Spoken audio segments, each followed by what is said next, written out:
ओम शांति। ओम शांति। ओम शांति।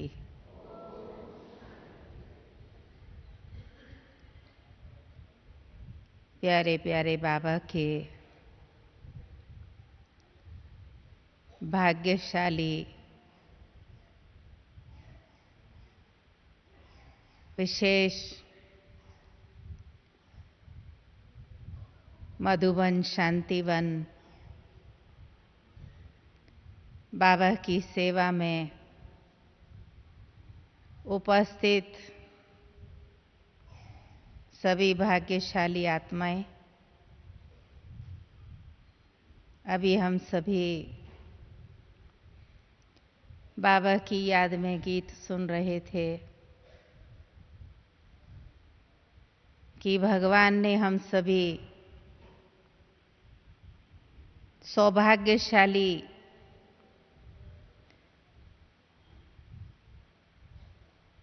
रत्नों को अपना बना करके पद्मा पदम भाग्यशाली हम सबको बनाया है।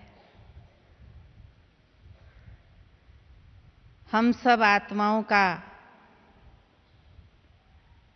भाग्य इतना श्रेष्ठ और इतना ऊंचा है जो मनुष्य आत्माएं तो क्या, संसार की महान आत्माएं तो क्या लेकिन स्वयं भगवान हम बच्चों के भाग्य का गुण गायन करते हैं, क्योंकि भगवान ने ही हम सभी भाग्यशाली आत्माओं का भाग्य संवारा है और भाग्य बनाया है। हम सभी भाग्यशाली आत्माएं भगवान के बन गए, ये हम सभी के लिए बहुत बड़ा भाग्य है। इस भाग्य के आगे देव आत्माएं, धर्म आत्माएं, महान आत्माएं, पुण्य आत्माएं जो संसार में कहलाती हैं, उन सब का भाग्य भी हमारे भाग्य के आगे कुछ भी नहीं है, क्योंकि हम सभी का भाग्य स्वयं भगवान ने अपना बना करके बनाया है।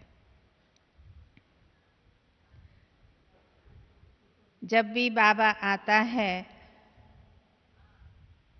तो हम सभी के भाग्य के ही गुण गायन करते हैं और हम सब भी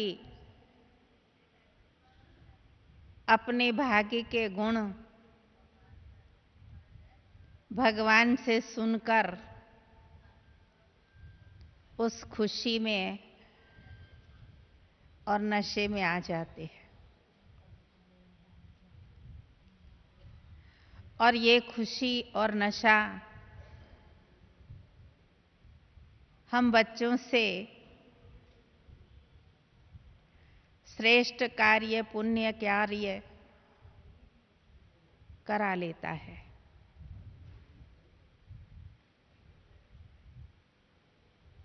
तो हम सभी भाग्यशाली आत्माएं जितने महान हैं, उतना अपने भाग्य की अगर हम स्मृति में रहें तो हमारा पुरुषार्थ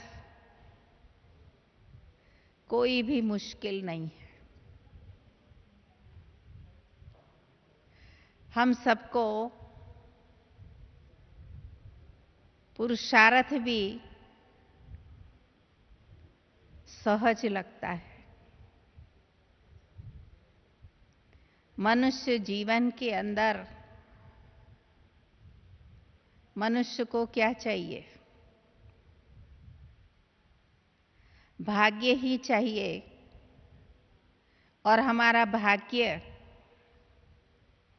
किस आधार से बनता है? बाबा हमारा भाग्य किस आधार से बना रहा है? जी, लौकिक जीवन के अंदर भी जो भाग्यवान अपने को समझते हैं, वो अपने जीवन में 3 बातों के आधार से अपने को भाग्यशाली मानते हैं। एक खुशी, एक खुराक और खजाना। अगर 3 चीजें जीवन के अंदर हैं, तो लौकिक जीवन में भी जीवन श्रेष्ठ माना जाता है। और अलौकिक जीवन तो हमारा इन तीनों आधार से प्यारे बाबा ने बनाया है। बाबा ने हम सबको जो खुशी दी है, वो खुशी हम बच्चों को अनेक प्राप्तियों के आधार से खुशी मिलती है। जीवन में खुशी ऐसे ही नहीं मिल जाती है। मनुष्य को खुशी कब होती है? जब उसको कुछ मिलता है, कुछ प्राप्त होता है, तो खुशी मिलती है। और अगर प्राप्ति नहीं होती है तो खुशी नहीं आ सकती है। तो बाबा ने हम सबको जीवन के अंदर क्या दिया है?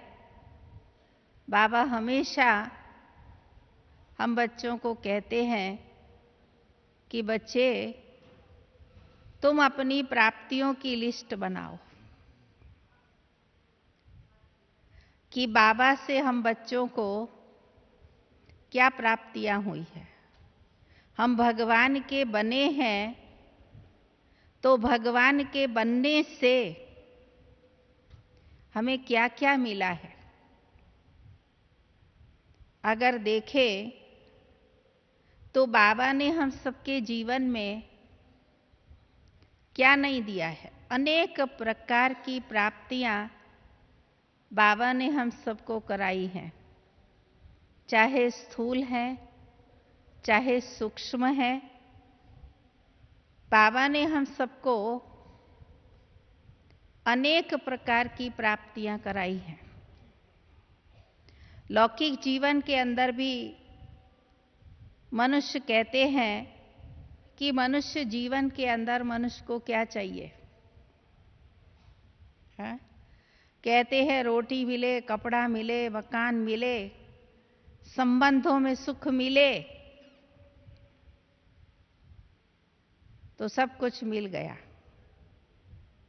आज संसार के अंदर ये सब तो मिल जाता है। रोटी भी मिल जाती है, कपड़ा भी मिल जाता है, मकान भी मिल जाता है, सब कुछ मिलता है। लेकिन जो संबंध हैं, उन संबंधों में जो प्राप्ति होनी चाहिए, वो प्राप्ति नहीं होती है। जो भी संबंध हैं, उन संबंधों के अंदर स्वार्थ भर गया है, तो संबंधों का जो सुख है, वो सुख खत्म हो गया है। बाबा ने हम आत्माओं के अंदर जो सुख भरा है, हम सबसे बाबा ने सर्व संबंध बनाए। हम आत्माओं के बाबा के साथ सर्व संबंध है और बाबा ने सर्व संबंधों के रस हम सब आत्माओं के अंदर भर दिए हैं। तो जब हम आत्माओं को प्यारे बाबा से सर्व संबंधों का सुख मिलता है तो बाकी सभी संबंध क्या लगते हैं? फीके लगते हैं।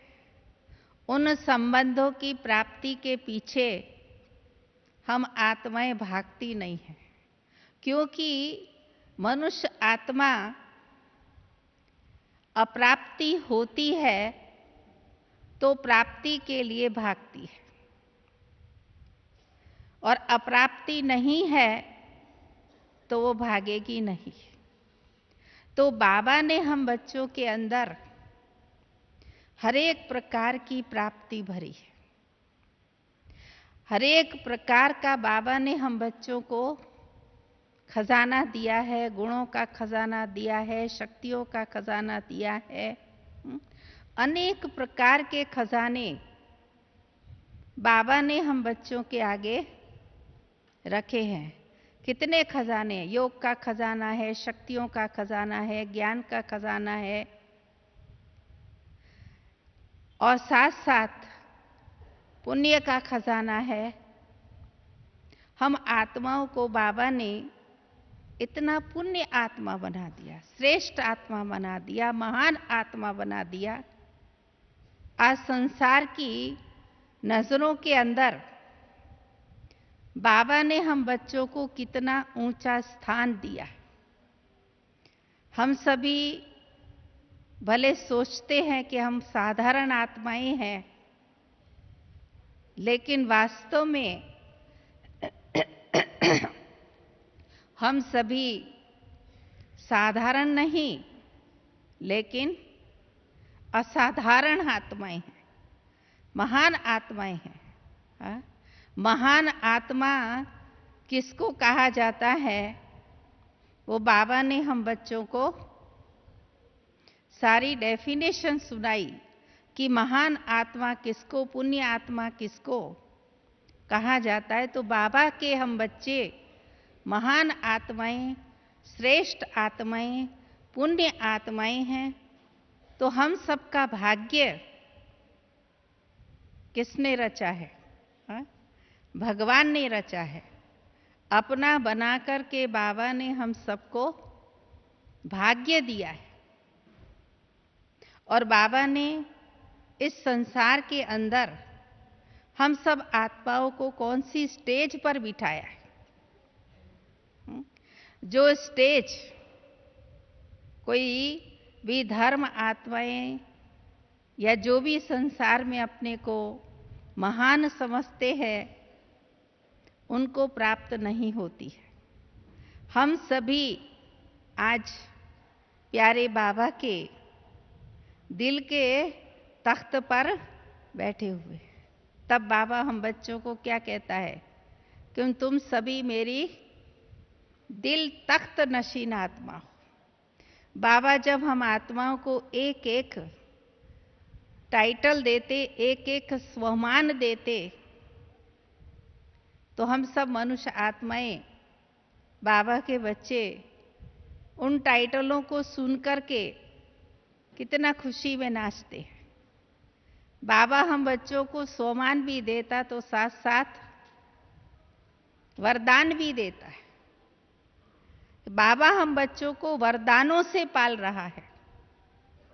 भक्ति के अंदर मनुष्य एक वरदान प्राप्त करने के लिए कितनी तपस्या करते थे, और तपस्या करने के बाद अगर भगवान प्रसन्न हो जाता था तो कहते थे कि जो चाहे सो वरदान मांग लो।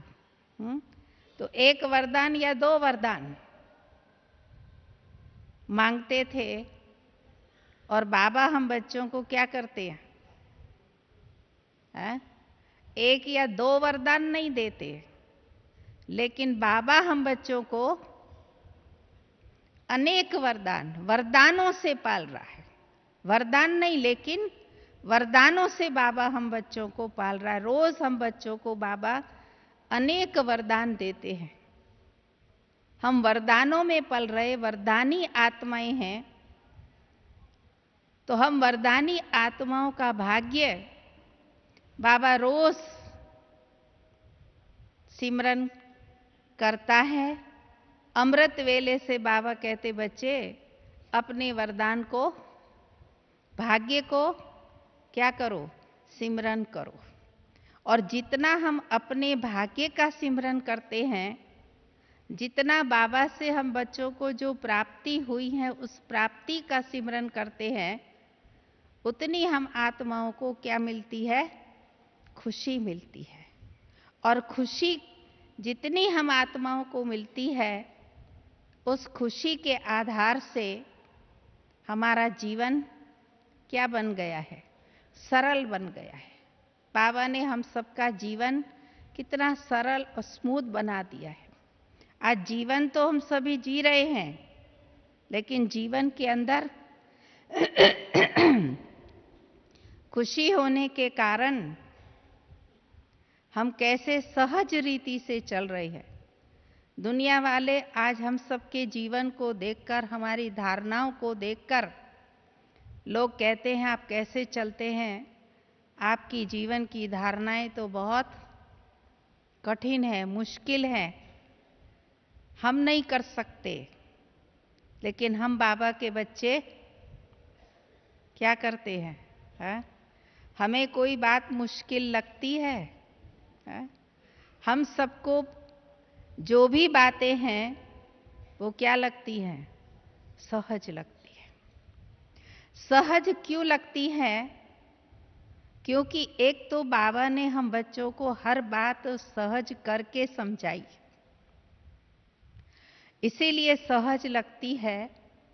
और दूसरी, हम बच्चों को बाबा के साथ इतना प्यार है, जो बाबा की बातों को हम बच्चे सहज रीति से कर लेते हैं। कोई भी कार्य मुश्किल तब लगता है जब प्यार नहीं होता है और मार्गदर्शन नहीं होता है। तो बाबा ने हम सबको पहले क्या किया है, अपने प्यार में बांध लिया है। और प्यार में भी बाबा ने कैसे बांधा है कि बाबा ने पहले ही आकर हम बच्चों के साथ कौन सा संबंध जोड़ा है, कि बच्चे तुम सभी क्या हो, मेरे बच्चे हो। जब हम भगवान के बच्चे हैं और भगवान हमारा माता पिता है, तो हम भगवान के बच्चे हैं, ये स्मृति ही हमारे जीवन में परमात्मा प्यार में डुबो देती है। और परमात्मा प्यार के अंदर हम आत्माएं जब खो जाती हैं, तो प्यार में कोई भी कार्य कभी भी मुश्किल नहीं लगता है। कहते हैं ना, जहाँ प्यार है वहाँ कोई मुश्किलात नहीं है। प्यार में त्याग, प्यार में तपस्या, प्यार में समर्पणता सहज हो जाती है। आज लौकिक दुनिया के अंदर भी जहाँ प्यार होता है, तो प्यार के पीछे लोग जीवन कुर्बान भी कर देते हैं। हमारा तो प्यार परमात्मा प्यार है। उस प्यार के अंदर हम जीवन कुर्बान नहीं करते, लेकिन जीते जी मरकर बाप के बन गए हैं। और बाप के बनकर के बाबा जो हम बच्चों को कहता है, वो हम करने के लिए तैयार हो जाते हैं। क्यों तैयार हो जाते हैं? एक तो प्यार है, और दूसरा बाबा ने हम बच्चों को हमारे सामने प्राप्ति क्या है वो रख दी है, इसीलिए प्राप्ति को देख करके कोई भी कार्य करना सहज हो जाता है। अगर प्राप्ति न होती तो करना क्या होता है? मुश्किल होता है। अगर मनुष्य को प्राप्ति होती है तो मनुष्य कहाँ से कहाँ चला जाता है। तो ऐसे ही बाबा ने हम बच्चों को प्राप्ति बताई कि बच्चे, मैं तुम बच्चों को क्या बनाने आया हूँ। बाबा ने लक्ष्य दिया कि मैं सभी आत्माओं को, तुम सभी आत्माओं को देव आत्मा बनाने के लिए आया हूँ। मैं तुम बच्चों को सत्युगी नई दुनिया में ले जाने के लिए आया हूँ। मैं तुमको देवता बनाने के लिए आया हूँ। तो बाबा ने हम सबको प्राप्ति सामने दे दी, तो प्राप्ति के आधार से हम बच्चे जो चाहे सो कर सकते हैं। बाबा हम बच्चों को जो कहते हैं वो करने का हम सबको क्या होता है? संकल्प होता है कि बाबा ने कहा और मुझ आत्मा को करना है। भले करने में कई बार थोड़ा ऊपर नीचे हो जाते हैं, कभी संकल्प होता है, कभी दृढ़ संकल्प होता है, संकल्प में कभी दृढ़ता नहीं होती है, तो करने में भले थोड़ा बहुत नीचे ऊपर होते हैं, लेकिन बाबा ने कहा है तो करने का हर एक का लक्ष्य होता है। और कभी भी मन के अंदर ये संकल्प नहीं आता है कि हमें नहीं करना है। हमेशा यही संकल्प आता है कि बाबा ने कहा है और हम बच्चों को करना है। तो क्यों आता है? क्योंकि बाबा से हम सब आत्माओं का प्यार है, और बाबा ने प्यार भी संबंध के आधार से जोड़ा है। ऐसे ही प्यार नहीं दिया है, लेकिन संबंध जोड़ करके बाबा ने हम सबको प्यारा बनाया है। तो प्यारा बने, हम प्यारे बने हैं, और प्यार के आधार से साथ में बाबा ने प्राप्तियां भी दिखा दी, जिन प्राप्तियों के आधार से हम बच्चों का पुरुषार्थ सहज हो गया। तो पुरुषार्थ करते करते हम सभी प्यारे बाबा के क्या गाते हैं? गुण गाते हैं। बाबा के भी गुण गाते, साथ साथ अपने भाग्य के भी गुण गाते हैं कि वाह मेरा भाग्य, जो भगवान ने मुझ आत्मा को क्या किया? अपना बना लिया है।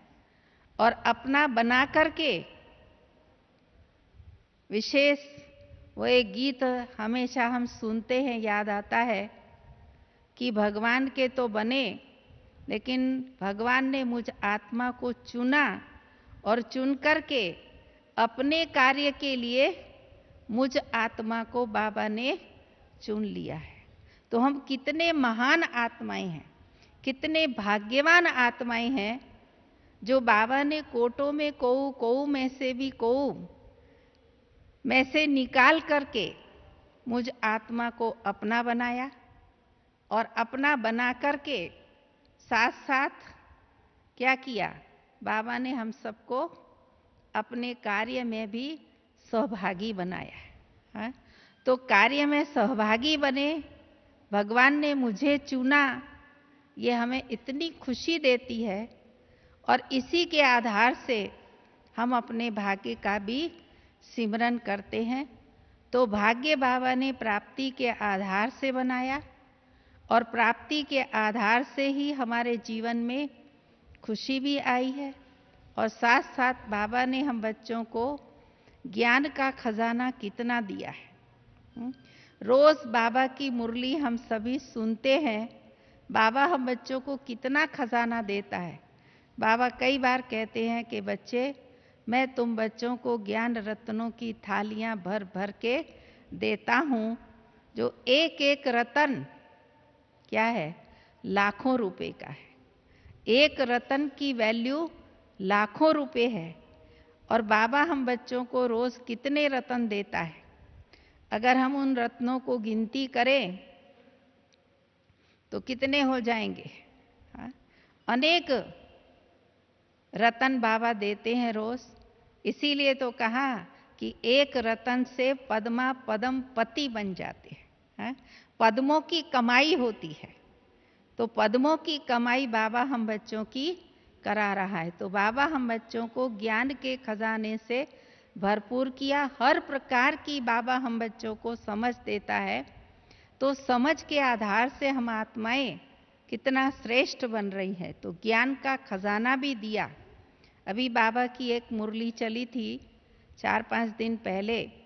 बाबा ने कहा, मैं तुम बच्चों को ज्ञान के खजाने से शाहूकार बनाता हूँ, और शाहूकार कैसे बनाता हूँ वो बाबा ने विधि सुनाई थी।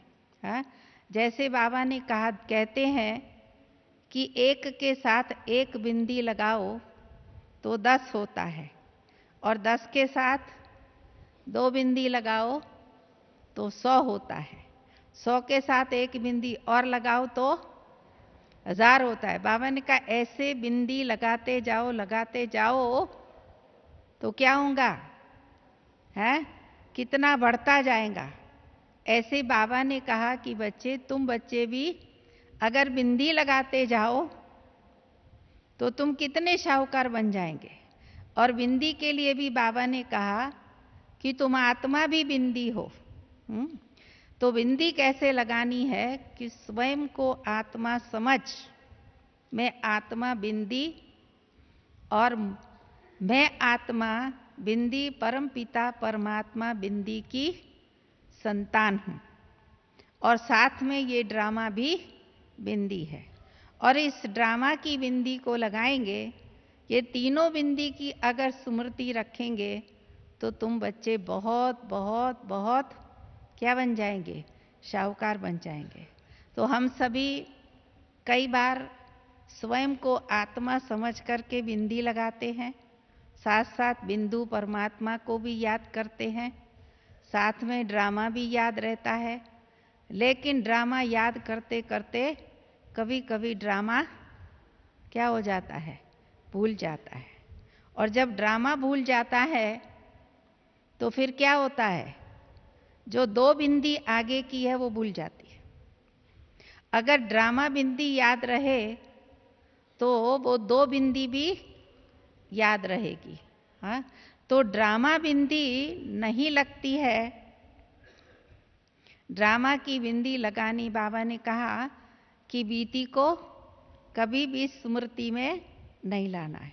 ड्रामा में हर आत्मा का पार्ट है, हर एक आत्मा अपना पार्ट बजाती है, हर कार्य का ड्रामा फिक्स है।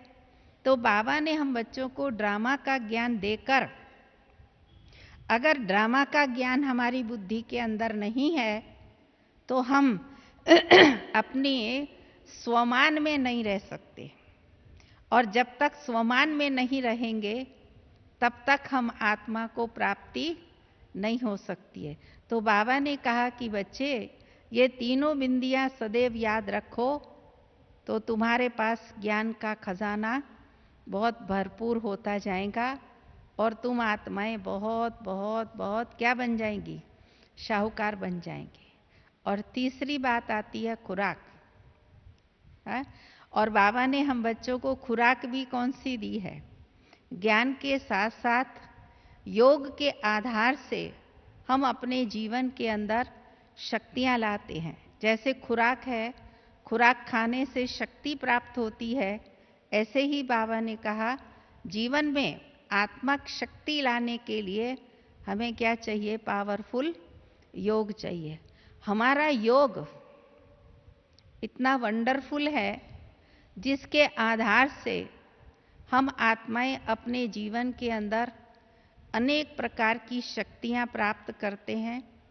साथ साथ हम अपने योग के आधार से मन इच्छित फल भी प्राप्त करते हैं, कि जो हम आत्माएं इच्छाएं रखते हैं वो इच्छाएं भी हमारी योग की ताकत के आधार से पूरी हो जाती हैं। कई बार हम कितने भाई बहनों के अनुभव सुनते हैं, कहते हैं कि हमने योग के द्वारा अपने इस कार्य को सिद्ध किया, योग के द्वारा इस कार्य को सिद्ध किया।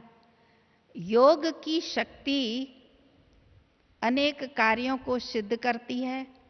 योग की शक्ति एक करामात है। जैसे करामात दिखाने वाले करामात दिखाते हैं, जो असंभव को भी संभव करके दिखा देते हैं। ऐसे हमारी योग की शक्ति भी क्या करती है? करामात दिखाती है, अनेक प्रकार के विचित्र अनुभव कराती है। बाबा कई बार कहते हैं कि बच्चे अपने योग के प्रयोग करो। तो जितना हम योग के प्रयोग करते जाते हैं और प्रयोग के आधार से हम आत्मा प्रयोगी बन अनेक प्रकार की शक्तियां अपने पास जमा करते हैं, और जिन शक्तियों के द्वारा हम स्वयं भी शक्तिशाली बनते हैं, तो साथ साथ अनेकों को भी उस शक्ति का आधार दिखाते हैं, अर्थात शक्ति से प्राप्ति कराते हैं।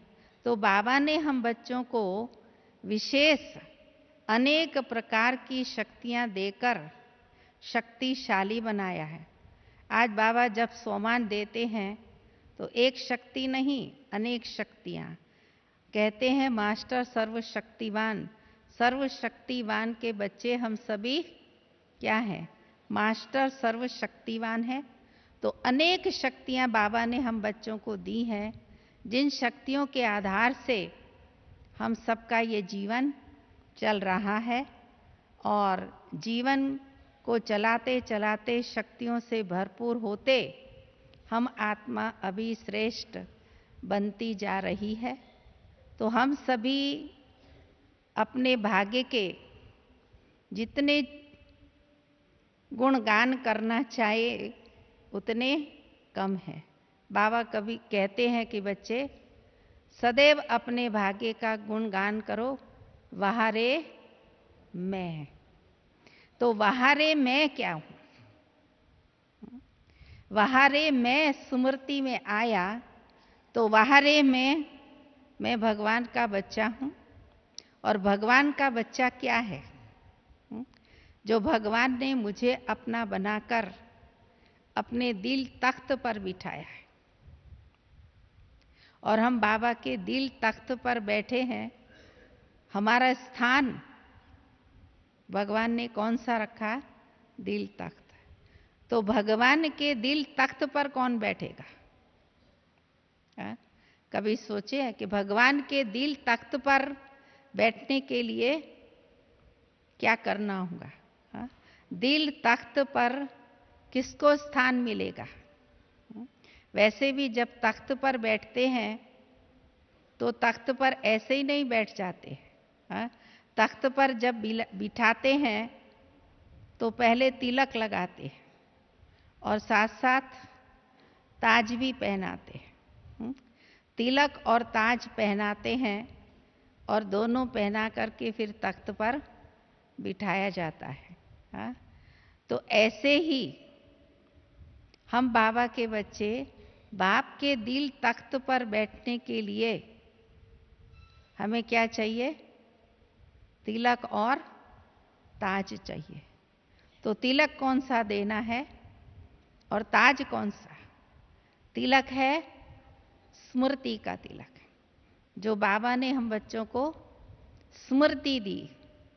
क्या स्मृति दी? कि तुम कौन हो। सदैव ये सिमरन करो कि तुम कौन हो। हम श्रेष्ठ आत्मा हैं, हम महान आत्मा हैं, हम देव आत्मा हैं, हम पुण्य आत्मा हैं, हम भगवान के बच्चे हैं। कितनी बाबा ने स्मृतियां दिया। तो स्मृति का तिलक और ताज।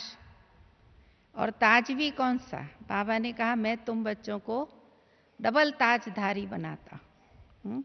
संगम पर भी डबल ताजधारी, तो भविष्य में भी डबल ताजधारी। संगम पर बाबा हम बच्चों को 2 ताज देते हैं। एक है लाइट का ताज अर्थात पवित्रता का ताज, और दूसरा ताज है जिम्मेवारियों का ताज। तो जितना हम आत्माएं पवित्र बनेंगी उतनी हमारी पवित्रता के आधार से आत्मा के अंदर शक्ति भरेगी, चमक भरेगी। तो पवित्रता का ताज और साथ साथ जिम्मेवारियों का ताज। बाबा ने हम बच्चों को कौन सी जिम्मेवारी दी है? एक स्व की जिम्मेवारी दी है और साथ साथ सेवा की भी जिम्मेवारी दी है। और सेवा की जिम्मेवारी में भी बाबा ने अनेक प्रकार की सेवाएं बताई हैं। यज्ञ की सेवा है। यज्ञ की सेवा हम जितनी करेंगे तो सेवा करने से हमें जिम्मेवारी मिलती है और जिम्मेवारी से हम सेवा करते हैं। आज आप सभी बाबा के यज्ञ की सेवा करने के लिए आए। जितना यज्ञ की हम दिल से सेवा करते हैं और दिल से सेवा करने वाले को क्या मिलता है? दिल का प्यार मिलता है। और दिल का प्यार जितना मिलता है, दिल से सेवा करते हैं, तो जिम्मेवारियां बाबा की जितनी हम सेवा से उठाएंगे उतना हमको जिम्मेवारी का ताज मिलेगा। और यहाँ जितनी जिम्मेवारियां हम उठाएंगे, इन जिम्मेवारियों के आधार से ही हमें भविष्य का क्या मिलेगा? ताज मिलेगा। यहाँ की जिम्मेवारियां अगर हम नहीं उठाते, सेवा की जिम्मेवारियां नहीं उठाएंगे, तो हमें वो ताज भी क्या मिलेगा? कितना मिलेगा? बाबा ने कहा ताज तो दिया, लेकिन ताज के अंदर भी क्या चाहिए? रतन चाहिए। अनेक प्रकार के रतन होते हैं, तब ताज शोभनीक लगता है। अगर एक भी रतन कम होगा तो ताज की शोभा नहीं होती है। तो यहाँ भी बाबा ने हम बच्चों को जो जिम्मेवारियों का ताज दिया है, उसके अंदर भी वैरायटी प्रकार के रतन, अर्थात वैरायटी प्रकार की सेवा, तन से, मन से, धन से, संकल्प से, श्वास से, मन से, वचन से, कर्म से, ये सभी हमको क्या लगाने हैं? रतन लगाने हैं। तो इन रत्नों से लगाकर हम बच्चे जितनी जिम्मेवारी बाबा की उठाते हैं, उतना हमें ये जिम्मेवारी का ताज संगम पर मिलता है। और जिम्मेवारी के ताज के आधार पर ही हम आत्माएं भगवान से अपना भाग्य प्राप्त करते हैं। भगवान से भाग्य प्राप्त करने के लिए संगम पर भगवान के यज्ञ की जितनी हम जिम्मेवारी उठाएंगे, उतना हम भाग्यशाली आत्मा बनेंगे और भगवान के दिल तख्त पर बैठेंगे। हाँ? बाबा किसको याद करता है? जो बाबा के सेवाधारी आत्माएं हैं। हाँ? बाबा कहता है ना कि बच्चे, सेवा के आधार से तुम भाग्य बनाते हो। भाग्य बनाने की विधि बाबा ने हम बच्चों को क्या दी है? सेवा दी है। तो जितना हम दिल से, प्यार से, स्नेह से, जिम्मेवारी से सेवा करते हैं, उतना हम बाबा के दिल पर चढ़ते हैं। और जितना हम बाबा के दिल पर चढ़ते हैं, उतना बाबा हमारे भाग्य का गुण गाता है। तो साथ साथ दैवी परिवार भी गुण गाते हैं, साथ साथ औरों की भी दुआएं मिलती हैं। ये दुआएं भी हमारे जीवन को आगे बढ़ाती हैं। तो संगम पर दुआएं भी लेनी है, संगम पर पुण्य आत्मा भी बनना है, पुण्य भी जमा करना है। पुण्य किस आधार से मिलेगा? पुण्य मिलेगा सेवा से, दुआएं मिलेंगी सेवा से। जितनी हम सेवा दिल से करते हैं, उतनी दुआएं मिलती हैं। आज देखो, किसी की दुआ ऐसे ही नहीं मिल जाती है। किसी ने किसी के ऊपर कोई उपकार किया होता है, तो नेचुरल दिल से उसके लिए क्या निकलती है? दुआ निकलती है कि इसने मेरे को ये दिया। अगर किसी ने कुछ दिया ही नहीं होता है तो कोई किसी को याद नहीं करता है।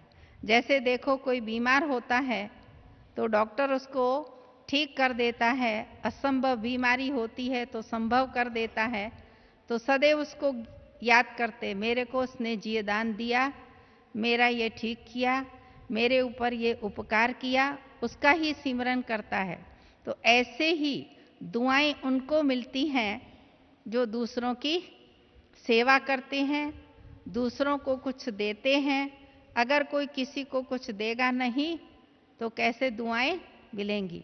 तो हम सभी तो भाग्यवान आत्माएं हैं जो बाबा ने हम बच्चों को अपना बनाकर दुआओं का भंडार भरपूर करने के लिए बाबा ने हम बच्चों को सेवाधारी बनाया। हम सभी सेवाधारी बाबा की सेवा में उपस्थित हैं, तो सेवा से हम सभी अपना भाग्य बना रहे हैं। अपना भाग्य बनाने के लिए भगवान ने हम सबको यहाँ बिठाया है। भाग्य बनाने के लिए भगवान ने हम सबको चुना है, ये भी हमारा भाग्य है। तो हम सभी भगवान के घर में बैठकर अपना भाग्य बना रहे हैं। तो हम सब कितनी श्रेष्ठ भाग्यशाली आत्मा हैं। अपने भाग्य का अगर हम सिमरन करते चलें तो हमारा जीवन बहुत ही खुशी से भरपूर हो जाएगा।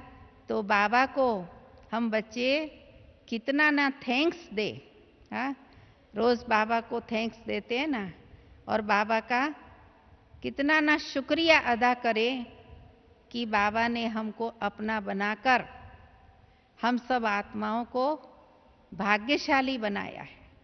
हाँ? भाग्यशाली बनकर हम भगवान के घर में बैठे हैं और भगवान के घर में बैठकर क्या कर रहे हैं?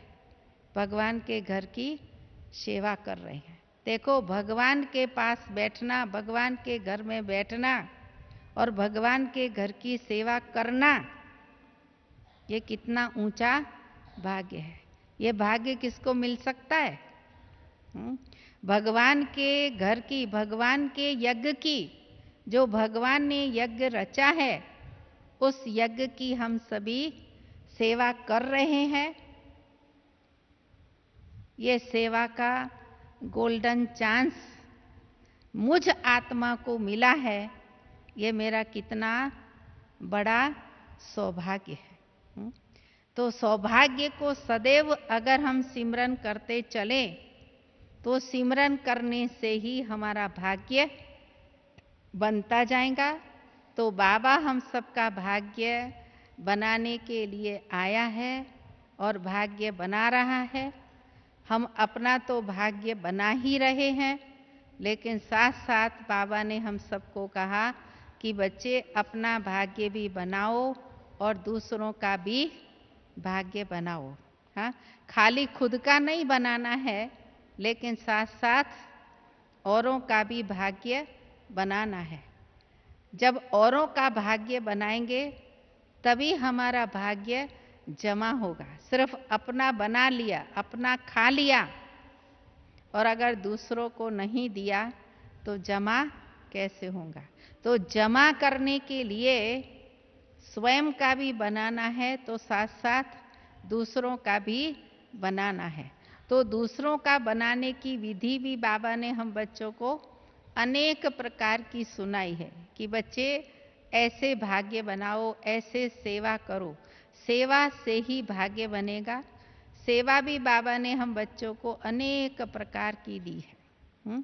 भिन्न भिन्न प्रकार की बाबा ने सेवा बताई। मन, वचन, कर्म, तन, मन, धन, हाँ, जो चाहे वो सेवा कर सकते हो। कई बार बाबा कहते हैं, बच्चे कहते बाबा हमसे ये कार्य नहीं हो सकता, ये नहीं हो सकता। तो बाबा हमेशा कहते अच्छा बच्चे, तुमसे ये नहीं हो सकता है तो मनसा सेवा तो कर सकते हो ना। अच्छा, तन ठीक नहीं है, तन से नहीं कर सकते, नहीं करो। धन नहीं है तो नहीं कर दो, हाँ, लेकिन मनसा तो कर सकते हो, मनसा शकास तो दे सकते हो, मनसा सेवा तो कर सकते हो। तो बाबा ने हम बच्चों को भिन्न भिन्न प्रकार की सेवा सिखाई, जिस सेवा से हम बाबा के बच्चे अपना भाग्य बना रहे हैं। तो हम सभी कितने भाग्यशाली आत्माएं हैं जो भगवान ने हम सबको क्या किया है, चुन करके भाग्य बनाने के लिए भगवान ने हम सबको अपने पास बुला लिया है। तो जितना हम सभी भाग्य का सिमरन करते हैं उतनी खुशी होती है और उतना ही भाग्य बनता है। खुशी के आधार से ही हम जितनी बाबा की सेवा करते हैं तो सेवा भी अथक होकर कर सकते हैं। अगर सेवा में थकावट होती है, उसका मूल कारण है हमें खुशी नहीं है। अगर खुशी है, उमंग उत्साह है, तो हम सेवा में कभी भी थक नहीं सकते। और जब सेवा करते हैं, और सेवा किसकी है और सेवा के लिए मुझे किसने चुना है, ये दो बातें अगर याद हैं, सेवा के लिए किसने चुना है और सेवा किसकी है, ये स्मृति में है तो कभी भी थकावट नहीं होती। सेवा से कहते हैं ना, जितनी सेवा करते हैं, सेवा करने वाला क्या करता है, मेवा खाता है। सेवा करे और मेवा मिले। मेवा कौन सी है, खुशी की मेवा। बाबा हम बच्चों को रोज खुशी देकर इतनी खुशी देता है जिस खुशी के आधार से कभी भी कोई थकावट नहीं होती है। और खुशी खुशी से हम सेवा करते हैं और सेवा कर अपने पुण्य का खाता जमा करते हैं। तो बाबा हम बच्चों से अभी पुण्य का खाता, दुआओं का खाता, भाग्य का खाता अभी भरपूर करा रहा है। हम आत्माओं को इतना भरपूर कर रहा है, जो हम सभी इतना अपना खजाना जमा कर लेते हैं, जो सारे कल्प 5000 वर्ष बैठ करके क्या करेंगे, खाएंगे। अभी कमाते हैं और जमा करते हैं और 5000 वर्ष पूरा बैठ करके आराम से खाते हैं। 21 जन्म सतयुग में पूरा खाया और द्वापर से भी पूज्य बन करके भी हम आत्माएं कितना अपना जमा किया हुआ खाता खाते हैं। तो बाबा हम बच्चों को विशेष अभी भरपूर कर रहा है। भगवान ने हमें चुनकर भरपूरता का वरदान दिया है। इस वरदान को सदैव हम स्मृति में रख करके चलते चलें तो कोई भी कार्य मुश्किल नहीं होगा। सदैव अपने भाग्य के गुण गाते चलो। भगवान भी भाग्य के गुण गाता है और हम बच्चे भी अपने भाग्य के गुण गाते रहे। देखो बाबा भी हम बच्चों को विशेष जब आते हैं तो क्या करते हैं। अभी बाबा हम बच्चों को ज्ञान नहीं सुनाता है। बाबा कहते बच्चे मैंने ज्ञान से तुम बच्चों को क्या किया, भरपूर कर दिया। लेकिन अभी बाबा क्या करता है, हाँ? बच्चों के गुण गाने आता है। देखो रोज की बाबा की अभी जो मुरली चलती है उसमें बाबा क्या करता है, हमारे गुण गाता है। वाह रे बच्चे वाह, वाह बाबा वाह हम कहते हैं। और बाबा हम बच्चों को क्या कहता है, वाह मेरे बच्चे वाह। तो जब बाबा वाह वाह करता है तो हमको कितना नशा चढ़ता है, कितना खुशी में झूमते हैं कि वाह मेरा भाग्य जो भगवान हमारे भाग्य के गुण गा रहे हैं। तो भगवान हमारे भाग्य के गुण गा रहे हैं, तो भगवान गुण गा रहा है। और ऐसा भाग्यवान किसने बनाया, बाबा ने बनाया। तो बाबा ने हमको ऐसा भाग्यवान बनाया और हम भगवान के ऐसे भाग्यवान बच्चे बने, क्योंकि हमने भी बाबा को पहचाना और बाबा के बने, तब बाबा हमारे गुण गाता है। अगर हम बने ना होते तो बाबा हमारे गुण गाता है। हम बने तो बाबा हमारे गुण गाता है ना। अगर हम बने ना होते तो बाबा गुण गाता। तो हम भी बने कि हमने बाप को पहचाना, बाबा को जाना, बाबा के बने, बाबा को माना और बाबा की श्रीमत पर हम चल रहे हैं। तो हम बने तो भगवान भी हमारे गुण गाता और हम भी भगवान के गुण गाते कि भगवान ने मुझे क्या किया, अपना बना लिया। तो सदैव भगवान के गुण गाते चलेंगे तो ये जीवन हमारी बहुत ऊंची और श्रेष्ठ बन जाएंगी। हमें पुरुषार्थ के अंदर कोई भी प्रकार की तकलीफ नहीं आएंगी, क्योंकि बाबा हम बच्चों को पुरुषार्थ की इतनी सहज युक्तियां बताता है, जिस आधार से हम पुरुषार्थ सहज रीति से कर रहे हैं। कोई पुरुषार्थ के अंदर कोई भी प्रकार की हम बच्चों को कोई तकलीफ नहीं है। बाबा हर प्रकार की हम बच्चों को शिक्षा देकर, सावधानी देकर, प्यार देकर हमारे भाग्य को बना रहा है। तो हम बाबा के बहुत बहुत श्रेष्ठ भाग्यशाली बच्चे हैं। सदैव अपने भाग्य के गुण गाते चलो और औरों का भी भाग्य क्या करो, बनाते चलो। जितना हम औरों का भाग्य बनाते चलेंगे, उतना हमारा भाग्य श्रेष्ठ बनता जाएगा, और श्रेष्ठ भाग्य बनता जाएगा तो बाबा भी हमारे गुण गायन करेंगे, तो और आत्माएं भी हमारे गुण गायन करेंगी। और जितना संगम पर हमारे गुणों का गायन होगा, उतना ही हम सतयुग में पूजे जाएंगे, और जितना सतयुग में हम महान आत्मा बनेंगे, पूज्य आत्मा बनेंगे, फिर द्वापर से उतने ही हमारे भक्त भी गुणगान करेंगे। भक्त भी ऐसे ही गुणगान नहीं करेंगे। जितना हम भाग्यवान बनेंगे, भाग्यशाली बनेंगे, उतना भक्त भी हमारे गुणों का गायन करेंगे। तो हम ऐसे भाग्यवान आत्माएं हैं, जो हम देव आत्मा बनकर द्वापर से पूजे जाएंगे। और बाबा ने हम बच्चों को ऐसा पूज्य और देव बनाया है, तो बाबा के भी गुण गाते रहें, साथ साथ अपने भाग्य के भी हम गुण गाते रहें। ये गुण गाते गाते संगम युग हमारा क्या है, गुणगान करने का युग है। इस युग के अंदर हम बाबा के साथ साथ संगम का भी गुण गाएं कि संगम पर बाबा ने हम बच्चों को ऐसा बनाया, ऐसा भाग्य दिया और हमें भाग्यशाली बनाया, और हम भगवान के बच्चे बनकर अभी अपने भाग्य को बनाते चल रहे हैं और आगे भी चलते रहेंगे। ओम शांति।